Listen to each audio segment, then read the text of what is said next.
E se uma filosofia inteira, focada no espírito, na moralidade, tivesse nascido não no ambiente de liberdade, sabe, mas sob a vigilância constante de um regime autoritário? É uma ideia que parece não fazer sentido. Hoje a gente vai mergulhar fundo em umas fontes que revelam uma conexão surpreendente entre o autoritarismo de Napoleão III, lá na França, do século XIX, e a estratégia de Allan Kardec para fundar o Espiritismo. A nossa missão aqui é entender como um clima de censura, de medo, acabou moldando uma das doutrinas espirituais mais influentes do mundo. Exatamente. A análise se baseia em duas fontes principais: um conjunto de roteiros que descrevem o contexto histórico da França na época e um texto que detalha os temas políticos e sociais que a gente encontra em O Livro dos Espíritos. E daí surge uma pergunta central que vai guiar a nossa conversa.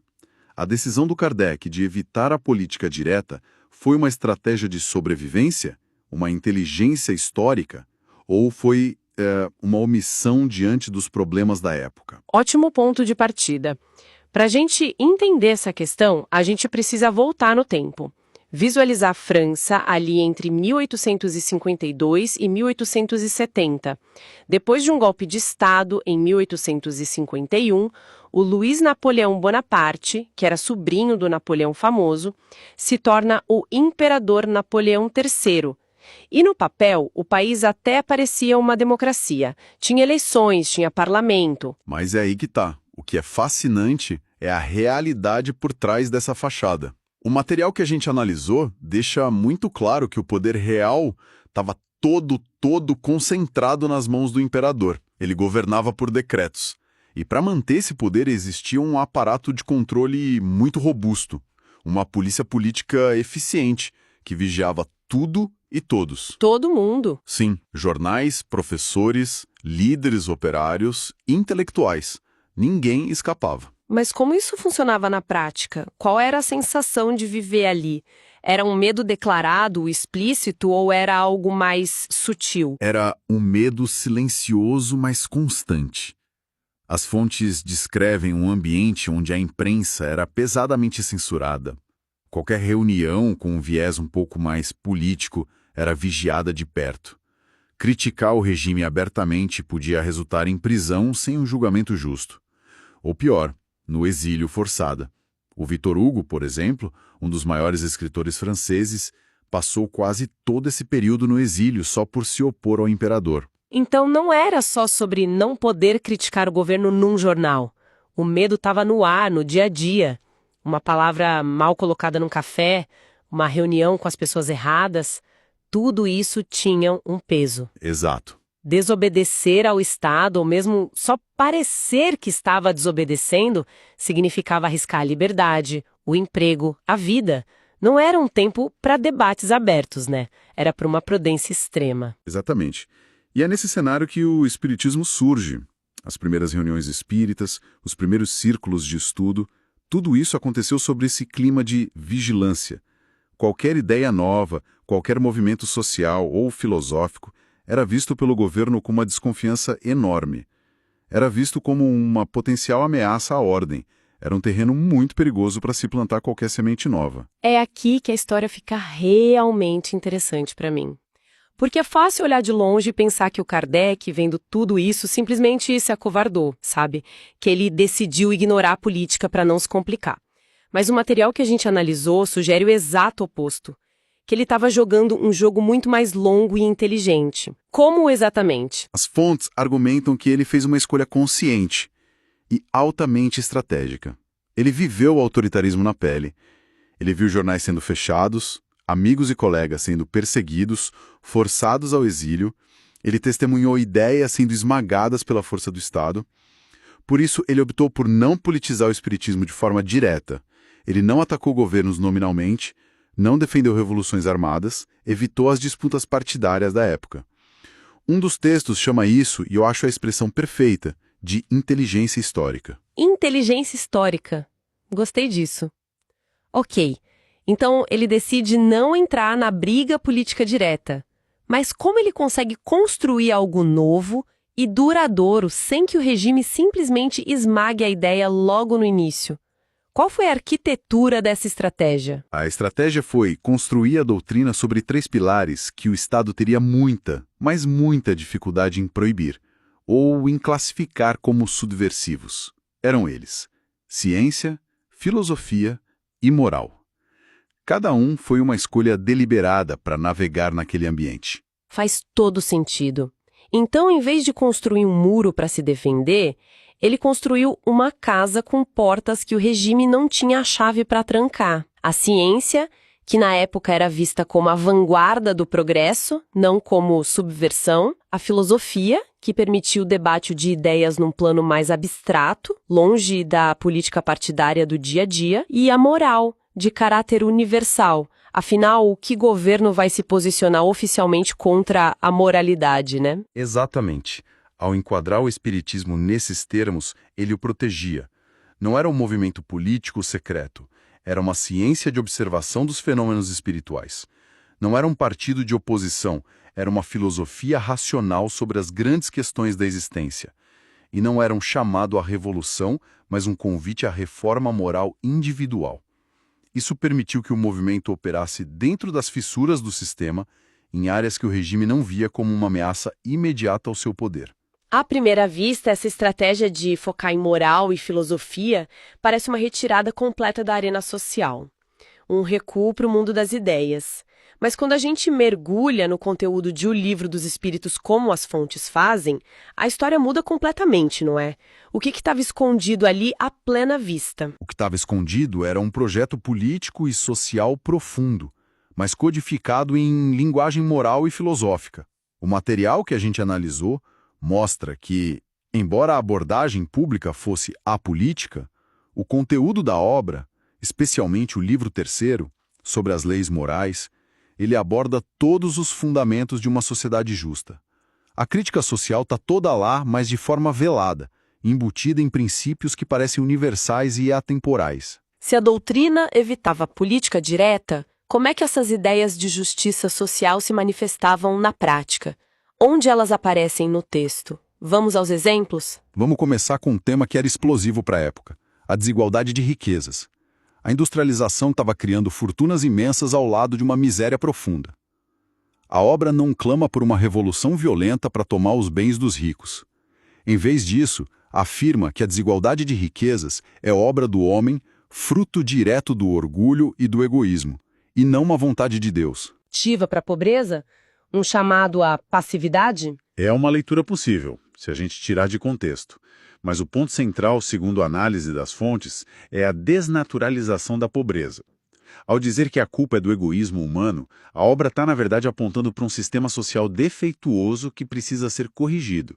A prova não é um fim em si, mas uma condição temporária que desafia o rico a usar seus bens com justiça e o pobre a não ceder ao ódio. O foco é na transformação moral que, a longo prazo, mudaria a própria estrutura social. A responsabilidade é colocada firmemente nos ombros de quem tem o poder e a riqueza. Entendi.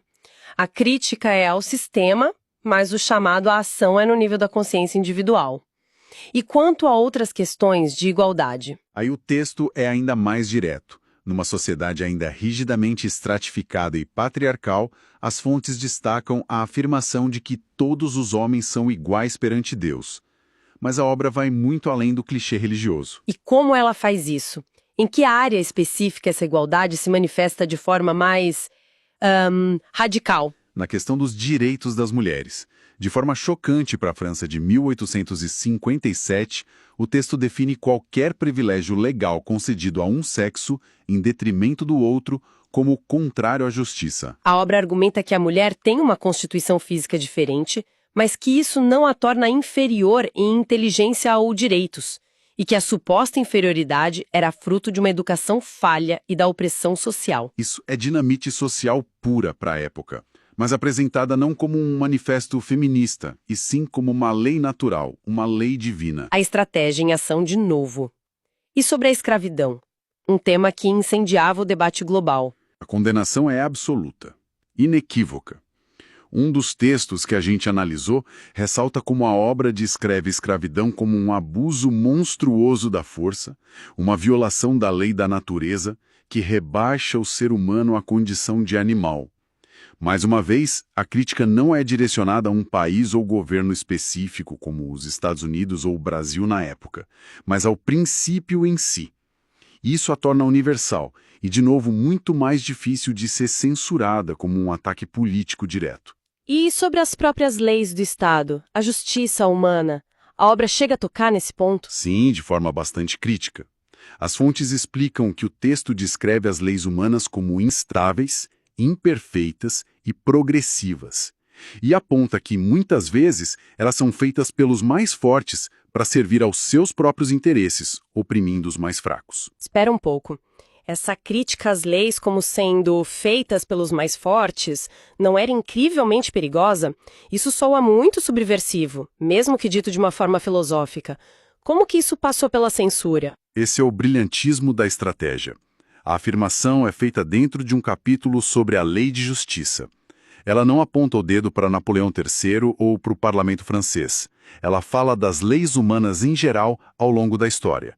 O objetivo do progresso, segundo a obra, seria justamente alinhar essas leis imperfeitas à lei natural de justiça, que é definida como o respeito aos direitos de cada um. A crítica está lá, mas o enquadramento filosófico e universalista servia como um escudo protetor. É uma forma de dizer tudo sem parecer que se está dizendo nada sobre o momento presente. E o sistema penal, outro grande debate da época. Também é abordado, o texto prevê que a pena de morte vai desaparecer com o progresso da civilização. Afirma que sua abolição será um marco evolutivo, e a crítica principal vai na direção do que hoje a gente chamaria de justiça restaurativa. Em vez de focar só em punir o mal depois que ele acontece, a obra defende que o foco principal da sociedade deveria ser a educação moral, para reformar os indivíduos e atacar a fonte do crime, que é o egoísmo e ignorância. É uma visão surpreendentemente progressista, focar na prevenção e na reforma, não só na punição. Parece um debate que a gente tem até hoje. Então essa estratégia de longo prazo, de focar na consciência e não na revolução direta, ela foi testada? As fontes mostram o que aconteceu quando o regime autoritário finalmente caiu? Sim, e esse é o clímax da análise. Em 1870, Napoleão III é derrotado de forma humilhante na guerra contra a Prússia. Seu império desmorona da noite para o dia. E toda a tensão social, toda a raiva que ficou reprimida por quase 2 décadas, explode de forma violenta logo em seguida, em 1871, com a Comuna de Paris. Para quem não se lembra bem das aulas de história, o que foi exatamente a Comuna de Paris? Foi um governo popular, revolucionário, que tomou o poder em Paris por cerca de 2 meses. Foi uma explosão de ideais socialistas, anarquistas, um caldeirão de revolta contra o governo e as elites. Mas a reação do governo francês oficial foi brutal. A Comuna foi esmagada militarmente em uma semana de combates sangrentos nas ruas de Paris, resultando em cerca de 20 mil mortos. 20 mil mortos. É um número assustador. Isso realmente coloca em perspectiva o que estava em jogo. A prudência do Kardec, segundo essa análise, não era teórica, era uma questão de vida ou morte. Exatamente. Para a lógica apresentada nas fontes, esse episódio trágico confirmou o que Kardec parecia temer e alertar. A violência gerou mais violência. Uma revolução que não foi acompanhada por uma transformação moral profunda e generalizada terminou em tragédia, e numa repressão ainda mais selvagem. A explosão social sem um preparo moral e educacional adequado levou ao caos e ao massacre. O que, para a filosofia espírita, era a prova de que o caminho não poderia ser o da força bruta. Ao final, a lição histórica que o material nos deixa é que Kardec não foi omisso, mas sim incrivelmente prudente. Ele entendeu que leis e governos mudam às vezes, de forma drástica, mas a transformação da consciência é o que realmente permanece. O Espiritismo sobreviveu ao Segundo Império, sobreviveu a repúblicas, a guerras mundiais e a outras ditaduras, justamente porque não se atrelou ao poder político do momento, mas sim à proposta de transformação interior do indivíduo. Como diz uma das fontes, de forma muito sucinta, governos passam ideias que despertam a consciência permanecem. E essa talvez seja a grande lição estratégica que o material nos deixa, válida para qualquer movimento ou ideia que surja em tempos de repressão. A batalha mais duradoura talvez não seja travada nas ruas ou nos palácios, mas no campo da consciência. A mudança externa se torna insustentável sem a transformação interna. Que nos leva a uma questão final para a reflexão.